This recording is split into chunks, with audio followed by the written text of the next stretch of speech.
Hello friends, आप सभी का स्वागत है आपके अपने YouTube channel unique study point पर। मैं हूं आपकी मंजिल का साथी सुरेंद्र कुमार कला। और अपने जो रीट की क्लास के लिए जो हम परसेंटेज प्रश्नावली चल रही है उसको हम आगे बढ़ा रहे हैं। जो आपका रीट का जो वीडियो हो आपको शाम को 5 बजे ऑनलाइन मिलता है, और जो एनटीपीसी के जो पेपर सॉल्यूशन का वो सुबह 5-6 बजे। तो ठीक है, आप बने रहिए। तो देखो, पहला क्वेश्चन आज का कह रहा है रवि प्रतिमाह 15,000 रुपये वेतन है। रवि का प्रतिमाह क्या है? रवि का कर लेना यहाँ पे। रवि का प्रतिमाह 15,000 रुपये वेतन है तथा इसका 80% व्यय कर देता है। रवि के वेतन में संशोधन के कारण मासिक आय में 20% की वृद्धि हो तो उसके व्यय में 20% की वृद्धि हो जाती है। तो नई बचत ज्ञात कीजिए। तो देखो क्या कह रहा है, आय कितनी है रवि की? आय है 15,000 रुपये। और क्या कह रहा है कि 20% की 80% व्यय करता है। कितना व्यय करता है? 80% व्यय करता है। 15 × 120 1200 हो गए क्या? 12,000 हो गए। तो वे 80% व्यय करता है और इसका मान कितना हो गया? 12,000 हो गया। आपको सीधा निकालना है कितना? 15,000 गुणा 20/80%। 80/100 करोगे, 1 0 से 1 0 1 0, 15 × 120 और आगे डबल 0 तो हो गए 12,000। ये 12,000 उसका व्यय हो गया। अब आप यहाँ पे क्या करोगे? आय अनुपात व्यय अनुपात बचत। क्या देखो, आय है 15,000 रुपये प्रति माह, वह है 12,000 रुपये, और जो खर्च आपकी बचत हो गई वो 3,000 रुपये हो गई। इसमें से ये घटेगा तो 3,000 आ गए। अब इसमें से आप ये प्रतिशत काटना चाहते तो काट सकते हो, और यदि डायरेक्ट ऐसा करना चाहते हो तो ऐसे करो। मैंने 1-1 0 काट दिया सभी का। क्या कर दिया? सभी का 1-1 0 काट दिया। अब क्या करना है? ये क्या कह रहा है? ये कह रहा है कि मासिक आय में 20% की वृद्धि हुई। इसमें 20% की वृद्धि हुई तो कितने रुपए हो गए 20% के? इसके 20% 300 रुपये होते हैं। तो 300 यानी 1,800 हो गई है। तो ये हो गया आपका 1,800। इसमें भी 20% की वृद्धि हो जाती है। तो इसमें 20% की वृद्धि, इसका 20% कितना होता है? 120 रुपये। 120 ही तो होता है ना इसका 20%। 240 होंगे।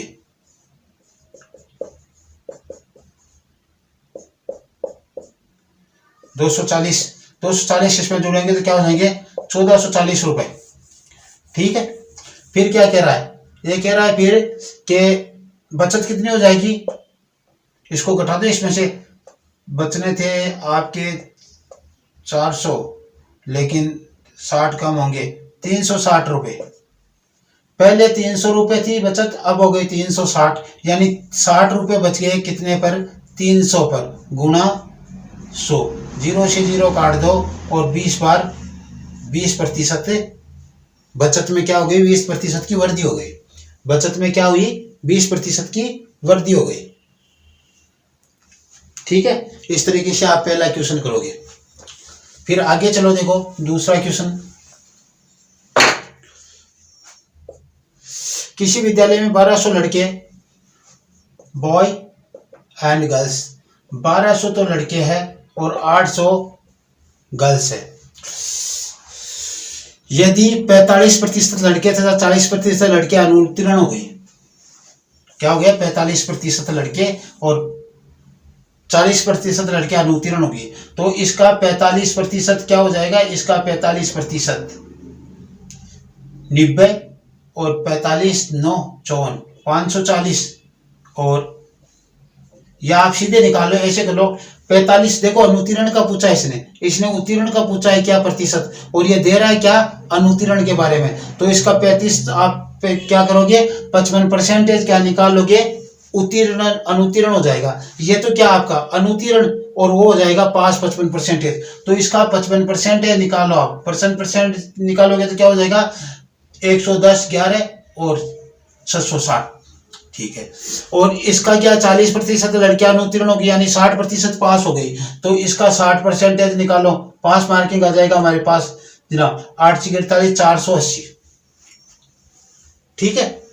इन दोनों को जोड़ोगे तो मान होगा आपको 0, 4, 10 और 1 11, 1140 आ गया। और कुल पहले बच्चे कितने थे पास, तो ये 1140 कुल थे, 2000 हो गए, 1200 और 800 मिलकर 2000 गुणा 100, 2 0 से 2 0, 1 0 से 1 0, और कितना गया 5.57%। पास होने वाले विद्यार्थियों का कुल प्रतिशत कितना है 57%, यानी उस विद्यालय का रिजल्ट रहा 57%। ठीक है। क्या किया हमने, इसने क्या अनुत्तीर्ण होते हैं 45% लड़के, तो हमने उत्तीर्ण निकालना था, यहाँ पे उत्तीर्ण का प्रतिशत पूछा था, तो हमने यहाँ पे 100 में से 45 घटा दिए और 55% निकाल लिया। यहाँ पे 40% लड़कियां अनुत्तीर्ण हुई, हमें पास निकालनी थी उत्तीर्ण होने वाली, तो ये 100 में से घटाए 60, इसका 60 निकाल लिया। ठीक है। अब देखो आगे का क्वेश्चन जो अपना है वो है, एक चुनाव में 2 प्रत्याशी थे, उनमें से एक प्रत्याशी 55% मत प्राप्त करके 1100 मतों से जीत गया। देखो जीतने वाले को कितने प्रतिशत मत मिले, 55% मिले, तो हारने वाले को कितना मिला, हारने वाले को इससे कम मिलेंगे, कितने मिले, इसको 45% मिले। दोनों का अंतर कितना है, दोनों का अंतर 10% का है, और ये कह रहा है ये दोनों का अंतर हारने वाला जीतने वाले से 10% कम है, क्यों, कुल 10% कम है जनता की। तो ये देखो यहाँ पे ये 1100 के बराबर है, कह रहा है कि प्राप्त करके 1100 मतों से जीत जाता है, तो इसको 10% ज्यादा प्राप्त हुआ, यहाँ पे 1100 मत ज्यादा प्राप्त हुए, तो 10% के बराबर 1100 रख दो, 1% का मान निकालोगे तो आपको 1 0 कट जाएगी, 110 प्राप्त होगा।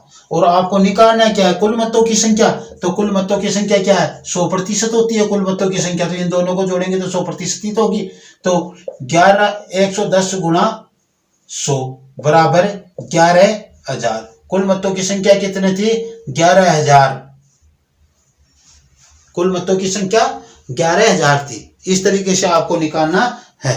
अब क्वेश्चन करना हमें ऐसा ही क्वेश्चन नहीं है। देखो क्या है, एक चुनाव में 2 प्रत्याशी थे, जिनमें से एक प्रत्याशी ने 62% मत प्राप्त किए तथा जीतने वाले प्रत्याशी को हारने वाले से 1440 मत अधिक मिले। जीतने वाले को हारने वाले से 1440 मत अधिक मिले, या ऐसा कह दे हारने वाले को जीतने वाले से 1440 मत कम मिले, या ऐसा बोल दे हार जीत का अंतर 1440 है, या 1440 वोटों से जीत गया या 1440 वोटों से हार गया, सभी का एक ही ये क्वेश्चन बनना है।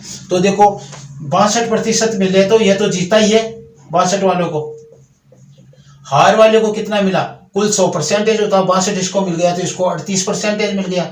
दोनों का अंतर कितना हो गया, दोनों का अंतर 24% हो गया, और दोनों का अंतर 24% हो गया, तो हम यहाँ पे 1440 इसके बराबर रख देंगे, क्योंकि हार जीत का अंतर यही तो है। ये लो 1% का मान निकालेंगे तो 14 6 144 144 होते हैं, तो 1% का मान 60 हो गया। हमें निकालना कितने का है, हमें निकालना है हारने कितने बोले, हारने वाले प्रत्याशी को कितने मत मिले, तो 38% मिले। 38% का हमें मान निकालना है, तो 60 गुणा 38, 0 8 48 के 8 और 18 और 2 22, कितने मत मिले उसे 2280 मत मिले, 2280 मत मिले। ठीक है। अब ये तो अपना क्वेश्चन यहाँ पे एंड हो गया इसका। तो अभी ये क्वेश्चन जीतने वाले को कितना मिले, या मान लो ऐसा पूछ ले, तो जीतने वाला 62% है, तो कितना हो गया 1% का 60 गुणा 62 कर दो, कितना 0 12 36 और 37, देख लो 1440 का अंतर हो गया। ठीक है। यदि कुल मत पूछता तो 100% के बराबर निकालते, कितना 60, 1% का मान है तो 100 का उसे 100 से गुणा कर दो, 6000 मत कुल है, इनका टोटल भी देख लो 6000 ही है। तो इस प्रकार से हम कर सकते हैं। अब देखो आगे क्वेश्चन क्या है, कह रहा है किसी वस्तु के मूल्य में 50% वृद्धि हो जाए तो उसकी खपत में कितनी की कमी करे कि उसका व्यय अपरिवर्तित रहे। इसको आप इसलिए कितने भाग लिख लो, यहाँ पे कितने भाग की कमी करें कि उसका वे अपरिवर्तित रहे। हमने प्रतिशत वाला तो पीछे कर लिया। तो ये देखो क्या कह रहा है कि 50% है। 50 का मतलब 1/2 होता है, वर्दी हुई 2 पर 1 की यानी 3, यही हुआ। तो पहले 2 था, अब 3 हो गया, यही है। अब 3 हो गया तो ये इनमें अंतर कितने का है? 1 का, यानी 1/3 गुणा 100, और 1/2 3 भिन्न होती है, अंतर 3 का। इस पे निकालना हम कमी कितने की करें, तो कमी तो इस पे ही हो रही है ना 3 पर, तो इसका मान होता है 33 सही 1/3%। 33 सही 1/3% होता है इसका मान। और इसके भिन्न जो देखते हैं तो यहाँ पे देखो भिन्न यही बनेगी इसकी भिन्न, तो 1/3 भाग आएगा। क्या आएगा? 1/3 भाग। क्या आएगा? 1/3 भाग की कमी करनी पड़ेगी। ठीक है, ऐसे करो, या फिर आप ऐसे करोगे 50% की वर्दी हुई, पहले मान लो वो आ रही थी हमारे 100 की, तो अब कितने की आ रही है? 150 की। अंतर कितने का दोनों में? 50 का। कितने पर कमी हुई? 150 पर, क्योंकि कमी पूछ रहा है, और गुणा 100। 0 से 0 काट दो, 5 एकम 5, 5 दिए 15। कितने भाग की कमी हो गई?